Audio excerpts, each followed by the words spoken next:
pertanyaan saya, Fir'aun itu nama asli bukan? Bukan. Siapa nama aslinya? Oh, nggak usah ngarang.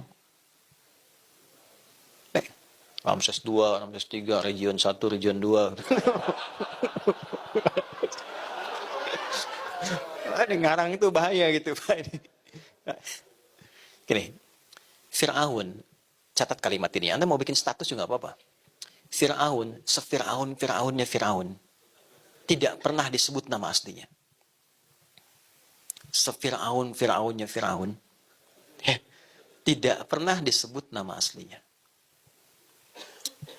Yang melekat itu nama jabatannya. Farao, Fir'aun, pemimpin, leader. Ya kan?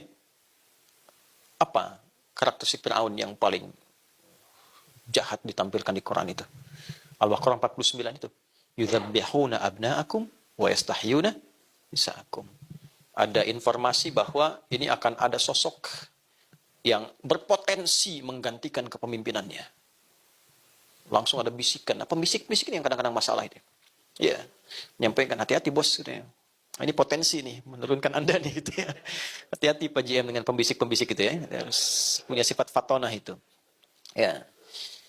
Ini berpotensi menghancurkan Anda ini. Langsung keluar dekretnya itu. Dekretnya jelas. Setiap ibu yang sedang mengandung didampingi oleh 2 orang intel. Yang satu mengamati, yang satu mengeksekusi. Ya, dia membawa satu senjata, yang taruhlah misalnya pisau pada masa itu. Jadi begitu lahir, langsung dilihat laki-laki atau perempuan. Kalau laki-laki, itu langsung dieksekusi di hadapan ibu yang baru melahirkannya. Caranya, mohon maaf ya, nanti bisa disensor juga ya. Caranya, itu diambil. Zabaha itu beda dengan nahara. Fasholli lirabbika wanhar. Kalau nahara, itu menyembelih seperti unta, ya, tidak dijatuhkan. Biarkan dalam berdirinya, disembelih. Di sini posisinya.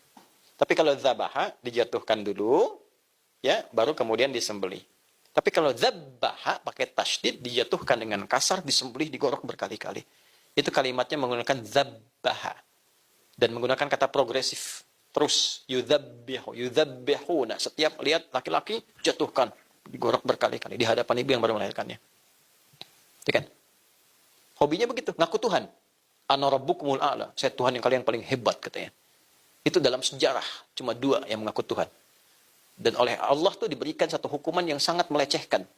Ya, supaya memberi tanda gitu. Kalau Anda terlalu tinggi, dijatuhkannya itu terlalu dalam.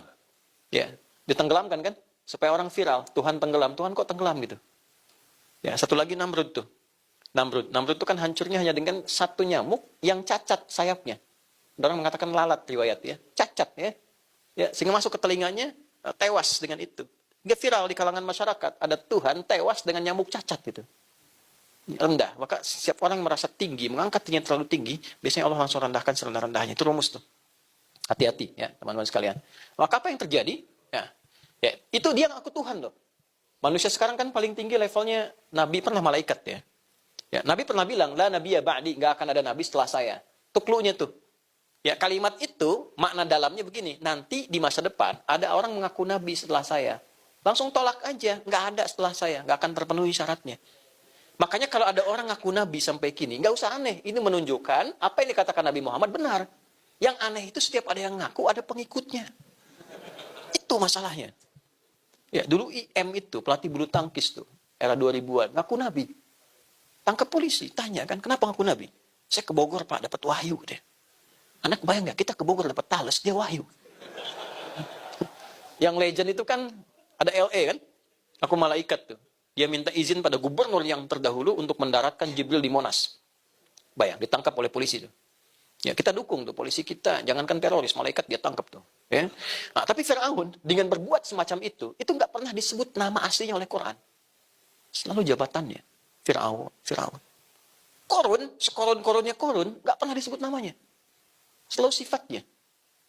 Korah yang punya harta banyak, digambarkan seperti metafornya seluas samudra. Sehingga orang yang punya koroh disebut korun, sampai sekarang masih dicari. Ya, orang Ciamplas ditanya, mereka mana? Wilayah harta karun gitu. Kan? Dicari, tapi nggak pernah ditampilkan namanya. Kenapa? Inilah adab, akhlak. Seburuk-buruknya orang, yang salah itu perilakunya, bukan namanya. Jadi kalau ada orang berbuat salah, jangan sakiti namanya, perbaiki perilakunya. Jangan cederai namanya. Karena boleh jadi ada orang dengan nama yang serupa tidak berbuat yang sama.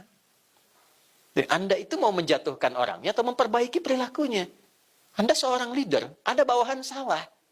Ya, jangan ditajamkan kata-kata itu untuk menghancurkan namanya dan kehormatannya. Perbaiki kesalahannya.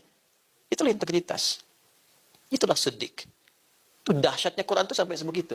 Dan kalau sudah jadi pemimpin, ada potensi penyimpangan di dalamnya. Menyimpang dari kepemimpinan disebut togo. Kalau kaya, ada potensi penyimpangan dari kekayaan. Penyimpangan dari kekayaan disebut bagha. Makanya di Quran, Korun disifati dengan bagha, Fir'aun disifati dengan togo. Anda 37 orang, DPC, calon pemimpin, hati-hati. Ketika mengambil posisi A, akan selalu ada tantangannya. Pelajari itu sebelum menempati ruangnya. Itu, siddiq itu maksudnya.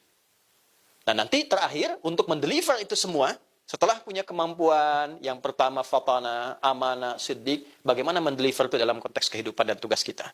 Maka muncul yang keempat namanya tabligh. Tabligh. Kemampuan berkomunikasi yang baik